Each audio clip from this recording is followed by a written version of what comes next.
नमस्कार जैन बच्चों, सारथी शिक्षा में आपका स्वागत है। आज हम आपके लिए सामाजिक विज्ञान विषय का ऑब्जेक्टिव का आंसर की लेकर आए हैं, जिसका एग्जाम आपका 16 फरवरी को हुआ। ठीक है, तो चलिए आगे बढ़ते हैं क्वेश्चन की ओर। हमारा जो है इसका पहला प्रश्न है, आंग सांग सू की का संबंध किस देश है? तो ये जो थे ये म्यांमार के थे। ठीक है, मतलब ये एक महिला है, ये म्यांमार की है, म्यांमार की थी। ठीक है, अगला है, भारतीय राष्ट्रीय कांग्रेस की स्थापना कब हुई? तो भारतीय राष्ट्रीय कांग्रेस की स्थापना 1885 ईस्वी में हुई थी।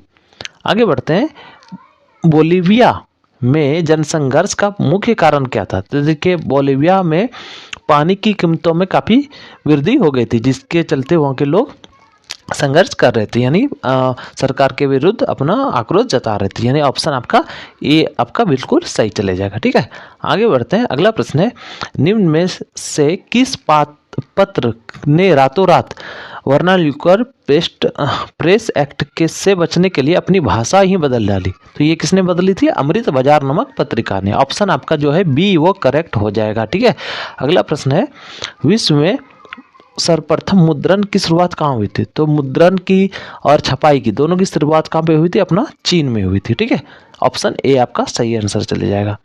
अगला प्रश्न, निम्न में किस सम्मेलन में जर्मनी की क्षतिपूर्ति राशि को कम कर दिया गया? तो जर्मनी की क्षतिपूर्ति की राशि जो कम हुआ था वो आपका हुआ था वियना सम्मेलन में। ठीक है, आपका ऑप्शन आपका बी करेक्ट आंसर हो जाएगा। अगला प्रश्न देखते हैं। अगला प्रश्न है, अमेरिका में न्यू डील किसने लागू की? न्यू डील जो लागू करी थी अमेरिका में वो राष्ट्रपति थे फ्रैंकलिन डी रूजवेल्ट। ठीक है, ऑप्शन आपका बी जो है वो सही हो जाएगा। अगला प्रश्न है, जॉन के ने किस मशीन का आविष्कार किया था? तो जॉन के ने फ्लाइंग शटल की आविष्कार करी थी, यानी ऑप्शन आपका सी करेक्ट आंसर हो जाएगा। अगला प्रश्न है, भारतीय वन जीव बोर्ड का गठन कब हुआ? तो वन जीव का बोर्ड गठन जो हुआ था वो 1952 ईस्वी में हुआ था, यानी ऑप्शन आपका बी होगा बिल्कुल सही आंसर। अगला प्रश्न है, आयुर्वेद के जनक कौन है? तो आयुर्वेद के जो जनक है ये धन्वंतरी जी है, धन्वंतरी जी। ठीक है, यानी ऑप्शन आपका बी जो है बिल्कुल सही आंसर चले जाएगा। ठीक है, आगे बढ़ते हैं। अगला प्रश्न है, टेक्सोल का उपयोग होता है? तो ये कैंसर के रोग के उपचार में होता है, यानी ऑप्शन आपका सी जो होगा वो बिल्कुल करेक्ट आंसर हो जाएगा। अगला प्रश्न है, निम्न में कौन नवीकरणीय ऊर्जा स्रोत है? तो नवीकरणीय ऊर्जा स्रोत इसमें अपना कौन है? सौर ऊर्जा है, यानी आपका ऑप्शन बी जो है वो बिल्कुल करेक्ट आंसर होगा। अगला प्रश्न है, भारत का सबसे लंबा बांध कौन सा है? तो लंबा बांध की बात करी जाए तो ये हीराकुंड बांध आपका हो जाएगा भारत का सबसे लंबा बांध, ऑप्शन आपका ए बिल्कुल सही हो जाएगा। अगला प्रश्न है, कहलगांव तापीय विद्युत परियोजना कहाँ है? तो कहलगांव जो है ये भागलपुर जिले में अवस्थित है, यानी ऑप्शन आपका सी करेक्ट आंसर हो जाएगा। अगला प्रश्न है, भूकंप की तीव्र सर्वाधिक विनाशकारी तरंग कौन सा होता है? तो विनाशकारी की बात करी जाए तो ये एल तरंग होता है, यानी ऑप्शन सी आपका करेक्ट आंसर होगा। अगला प्रश्न है, निम्न में से किस नदी को बिहार का शोक कहा जाता है? तो बिहार का शोक किसको बुलाते हैं? कोसी नदी को, ऑप्शन आपका सी बिल्कुल सही आंसर हो जाएगा। अगला प्रश्न है, टाका किस देश की मुद्रा है? तो टाका जो है ये बांग्लादेश की मुद्रा है, यानी ऑप्शन आपका डी बिल्कुल सही आंसर चले जाएगा। ठीक है, आगे बढ़ते हैं। अगला प्रश्न है, बिहार में पहला क्षेत्रीय ग्रामीण बैंक कब स्थापित हुआ? अगर क्षेत्रीय ग्रामीण बैंक की बात करें तो ये 1975 ईस्वी, यानी आपका ऑप्शन बी बिल्कुल करेक्ट आंसर हो जाएगा। अगला प्रश्न है, केंद्रीय सहकारी बैंक किस स्तर पर कार्य करते हैं? तो ये क्या जिला स्तर पर काम करती है, ऑप्शन बी आपका बिल्कुल सही चले जाएगा। अगला प्रश्न है, प्राथमिक कृषि साख समिति कृषकों को किस प्रकार का ऋण प्रदान करती है? तो देखिए, प्राथमिक साख समिति जो है ये अल्पकालीन और दीर्घकालीन दोनों प्रदान करती है, तो आप दोनों में कुछ भी मारोगे तो आपका आंसर सही ही कहा जाएगा, यानी आपका ए और बी दोनों आपका इसमें जो भी आप डाले हो वो आपका सही होगा। अगला प्रश्न है, आर्थिक विकास का तीसरा क्षेत्र देखिए, तृतीय क्षेत्र जो होता है वो सेवा का क्षेत्र होता है, यानी आपका ऑप्शन बिल्कुल डी करेक्ट हो जाएगा।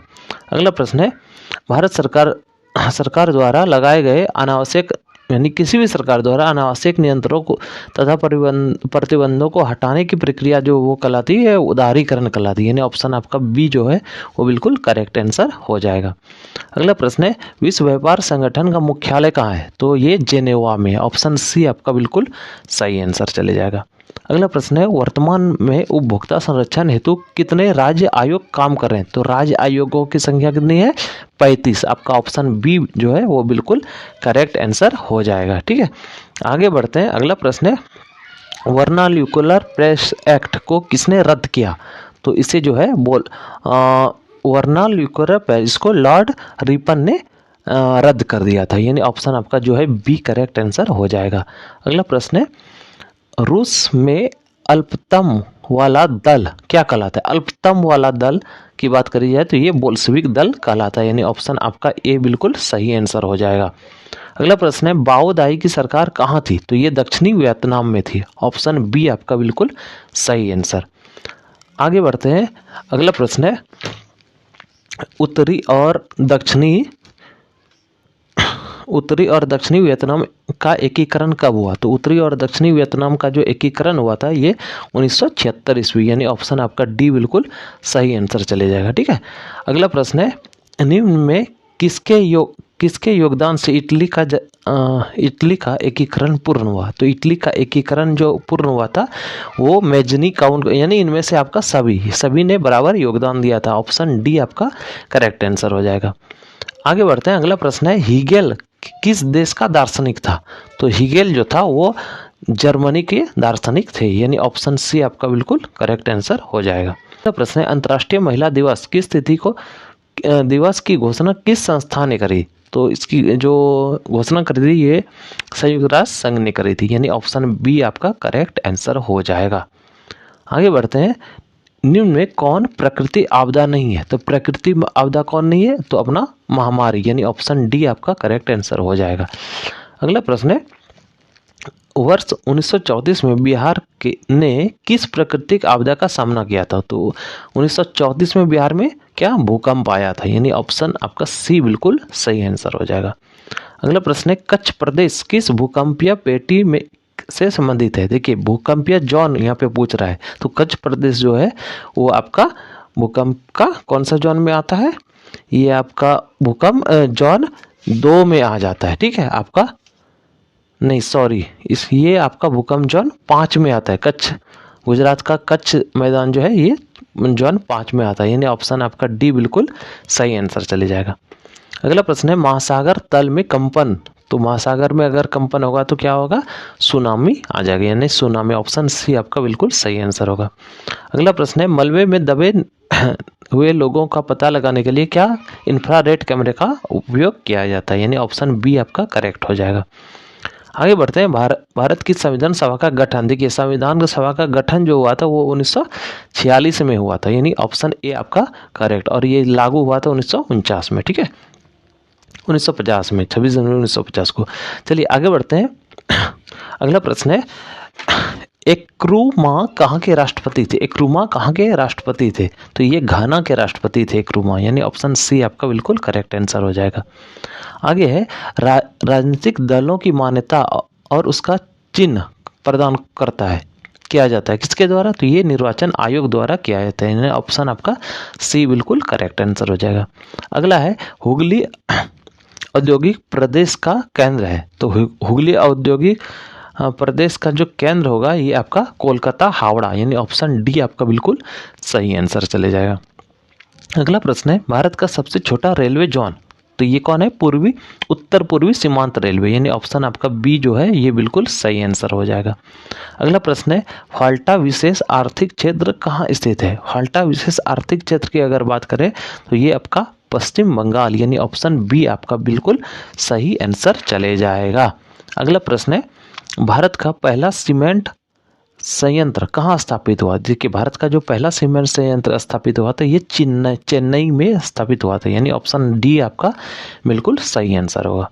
आगे बढ़ते हैं। भारत का बर्मिंघम किस शहर को कहा जाता है? भारत का बर्मिंघम जो बुलाया था ये जमशेदपुर को बुलाया था। यानी ऑप्शन बी आपका बिल्कुल सही आंसर हो जाएगा। आगे बढ़ते हैं। निम्न में कौन जीवाश्म ईंधन है तो जीवाश्म ईंधन आपका कोयला, पेट्रोलियम, प्राकृतिक गैस, यानी इनमें से सभी आपका हो जाएगा जीवाश्म ईंधन।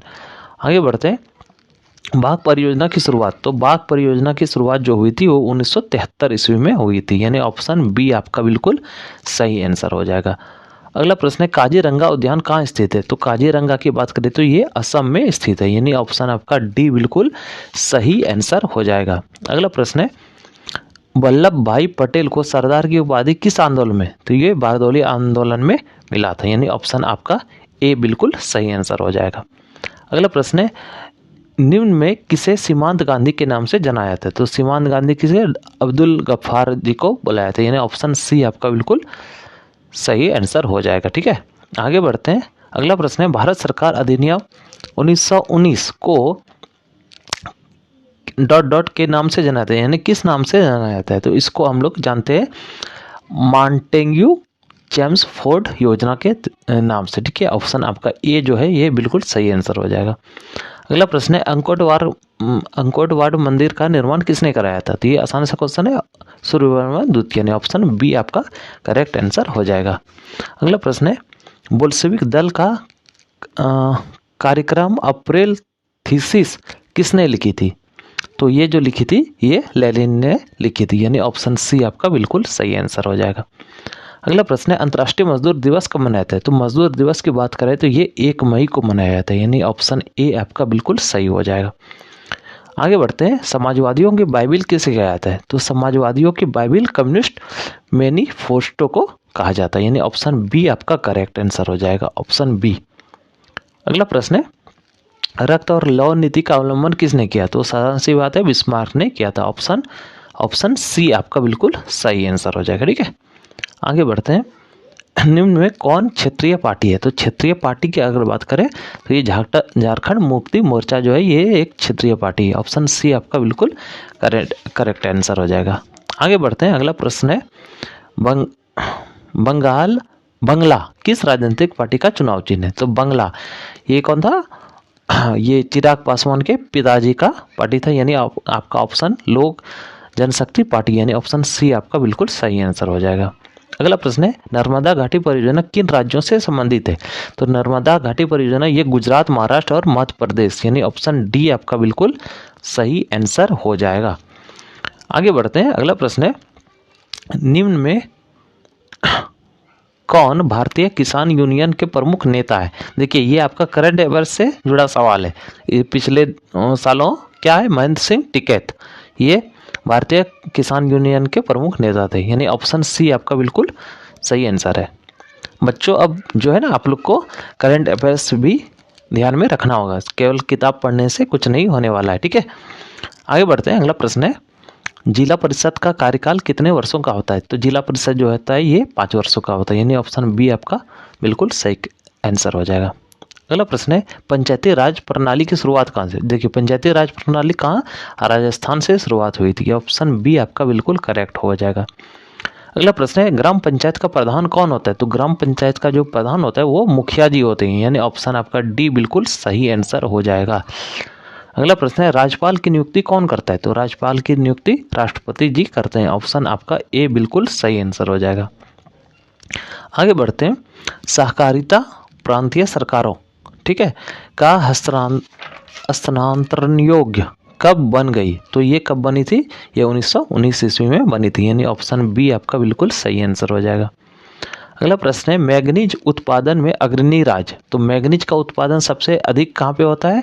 तो ये आपका उड़ीसा में होता है, यानी ऑप्शन ए आपका बिल्कुल सही आंसर हो जाएगा। आगे बढ़ते हैं, भाखड़ा नंगाल परियोजना किस नदी पर है। तो भाखड़ा नंगाल की अगर बात करें तो ये आपका हो जाएगा सतलज नदी पे, ऑप्शन बी आपका बिल्कुल सही आंसर है। ठीक है, आगे बढ़ते हैं, अगला प्रश्न है, निम्न में कौन भारत का पहला स्वदेशी प्रयास से बना परमाणु। देखिए अपने देशों खुद के प्रयास से बना जो परमाणु विद्युत ऊर्जा केंद्र था वो कल्पक्कम था, और ऐसे अगर पहला पूछा जाए तो तारापुर आप डालोगे। ठीक है, यानी आपका ऑप्शन डी इसका बिल्कुल करेक्ट आंसर हो जाएगा।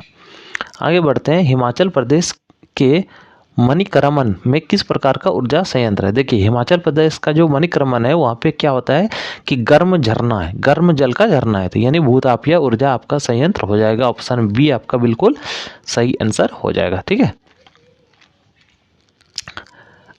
अगला प्रश्न है आपका, प्राकृतिक गैस किस खनिज के साथ पाए जाते हैं? तो प्राकृतिक गैस जो है अपना पेट्रोलियम के साथ पाए जाते हैं, यानी ऑप्शन बी आपका करेक्ट आंसर हो जाएगा। अगला प्रश्न है, ब्रिटेन के सहयोग से कहाँ लौ एस्क उद्योग बनाया गया, लौ इस्पात उद्योग बनाया गया? तो ब्रिटेन के सहयोग से अगर बात करें तो ये आपका बोकारो आपका सही आंसर चले जाएगा, यानी ऑप्शन आपका ए, सॉरी ब्रिटेन के सहयोग से बोकारो नहीं था, ब्रिटेन के सहयोग से आपका दुर्गापुर था, यानी आपका ऑप्शन डी बिल्कुल सही आंसर चले जाएगा। आगे बढ़ते हैं, बिहार के विकास के बिना भारत का विकास संभव नहीं है, कथन किसने कहा? तो ये कहा था डॉक्टर APJ अब्दुल कलाम ने, यानी ऑप्शन बी आपका बिल्कुल सही आंसर हो जाएगा। अगला प्रश्न है, भारत में योजना आयोग का गठन कब हुआ? तो योजना आयोग का गठन 15 मार्च 1950 को, यानी ऑप्शन आपका ए बिल्कुल सही आंसर हो जाएगा। आगे बढ़ते हैं, कृषि का विकास करना किस पंचवर्षीय योजना का मुख्य उद्देश्य था? तो देखिए हमारा जो पहली पंचवर्षीय योजना था उसमें कृषि उद्योग था, यानी कृषि का विकास करना, यानी ऑप्शन ए आपका सही हो गया। और इसके बाद आपका क्या है, दूसरा पंचवर्षीय जो था उसका उद्योगों का विकास करना था। ठीक है, उद्योग विकास जो था वो दूसरी पंचवर्षीय। तीसरी पंचवर्षीय में अपना क्या था, उसमें था अर्थव्यवस्था को मजबूत बनाना, अर्थव्यवस्था को मजबूत बनाना। और पांचवी में क्या था अपना, विकास की स्थिरता प्रदान करना, यानी विकास का स्थिरता प्रदान करना। ठीक है, तो आपका जो सही आंसर चले जाएगा वो ऑप्शन ए के साथ चले जाएगा, यानी पहली पंचवर्षीय में था कृषि का विकास करना। आगे बढ़ते हैं, मानव विकास रिपोर्ट का प्रकाशन निम्न में से किसके द्वारा किया जाता है? तो मानव विकास का रिपोर्ट जो प्रकाशन करता है वो UNDP द्वारा किया जाता है, यानी ऑप्शन आपका सी बिल्कुल करेक्ट आंसर हो जाएगा। अगला प्रश्न है, भारत का पहला मानव विकास रिपोर्ट किस प्रधानमंत्री द्वारा किया गया था? पहला जो मानव विकास रिपोर्ट जारी किया गया था वो प्रधानमंत्री कौन थे? जवाहरलाल नेहरू जी थे, यानी ऑप्शन डी आपका करेक्ट आंसर हो जाएगा। अगला है, गरीबी के कुचक्र की धारणा किसने दी? तो गरीबी कुचक्र की धारणा जो दिए थे रेगनर नेकर्स ने दिए थे, यानी ऑप्शन आपका डी बिल्कुल सही आंसर हो जाएगा। आगे बढ़ते हैं, भारत की सर्वाधिक प्राप्ति आय वाला राज्य कौन सा है? तो सबसे अधिक आय वाला राज्य कौन है? गोवा, यानी आपका ऑप्शन बी चले जाएगा सही आंसर। अगला और लास्ट क्वेश्चन होगा आपका, वर्ष भर में किसी देश की अर्जित आय को क्या कहते हैं? राष्ट्रीय आय के नाम से जाने जाते हैं, यानी ऑप्शन आपका सी बिल्कुल सही आंसर हो जाएगा। इसके साथ ही आपका 80 प्रश्नों का ये जो सेट था आपका, यानी ऑब्जेक्टिव, ये समाप्त होता है बिल्कुल सही आंसर की के साथ। अगर आपको वीडियो अच्छा लगा हो देखने में तो इसे लाइक, सब्सक्राइब और शेयर कर देना। ठीक है, मिलेंगे अगले वीडियो में, तब तक के लिए धन्यवाद।